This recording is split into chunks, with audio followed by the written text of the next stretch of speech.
শুভেচ্ছা এবং আন্তরিক ধন্যবাদ এবং বিশেষ করে কাশিমপুর ভান্ডিয়া দরবেশ্বরী দাদুর প্রতি অনেক শ্রদ্ধা এবং কৃতজ্ঞতা যে আবারও কথা বলার এই সুন্দর এই মুহূর্তে এসে সত্যি অনেক ভীষণ ভালো লাগছে। প্রত্যেক বছরই আসি, আমার মনে হয় যারা একবার আসবে এই সম্মান শ্রদ্ধা ভালোবাসা এই আন্তরিকতার টানে একবার নয় বহুবার আসবে। যতদিন এই ভান্ডারিয়া থাকে দাদু থাকেন ততদিন আমরা সবাই ইনশাল্লাহ আসবো। তো আপনাদের সবাইকে দেখে অনেক ভালো লাগছে আর আপনারা সবাই ভালো আছেন তো। আর আমি রাজবাড়ি থেকে এসেছি, সৈয়দা তানিয়া শিমি আমার সম্পর্কে তো আপনারা জানেন।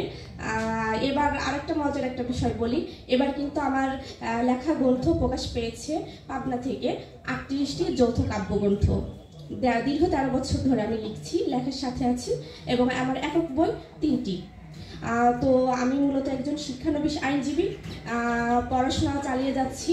সবাই দোয়া করবেন, সামনে এমসিকিউ পরীক্ষা যেন উত্তীর্ণ হতে পারি। তো পড়াশোনার পাশাপাশি আমি লেখাকে অনেক ভালোবাসি।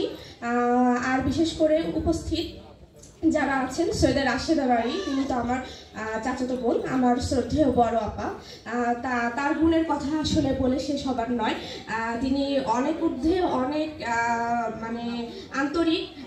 তো আমি তার প্রতি সবসময় জ্ঞাপন করি, কারণ আমার বড় বোনটাই কিন্তু সর্বপ্রথম আমাকে এখানে নিয়ে এসেছেন।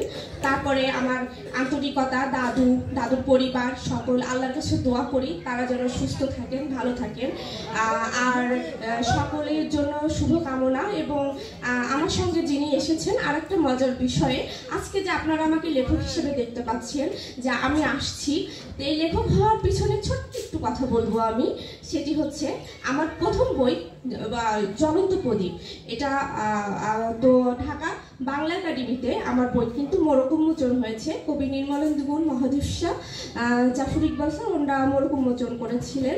আর এই যে শুভ্রা বিশ্বাস, উনিও কিন্তু 13টা বছর আগে 2013 সালে উনিও আমার বই মোড়ক উন্মোচনে বাংলা একাডেমিতে সঙ্গে ছিলেন। এবং জাতীয় কবিতা উৎসব ঢাকাতে প্রথম সম্মেলন আমার। এই শুভ্রা বিশ্বাস উনি কিন্তু কবি নির্মলেন্দু গুণের আপন ভাতিজি। তো ওনাকে নিয়ে আসতে পেরে আমার ভীষণ ভালো লাগছে। সবাই আর অনেক বেশি বলে ফেললাম, তো সবাই ভালো থাকবেন এবং আমার জন্য দোয়া করবেন এবং আপনাদের সকলের মনোবাসনা আল্লাহ পাক পূরণ করুক, এই দোয়া প্রার্থনা করে আমি আমার বক্তব্য শেষ করছি। ধন্যবাদ সবাইকে।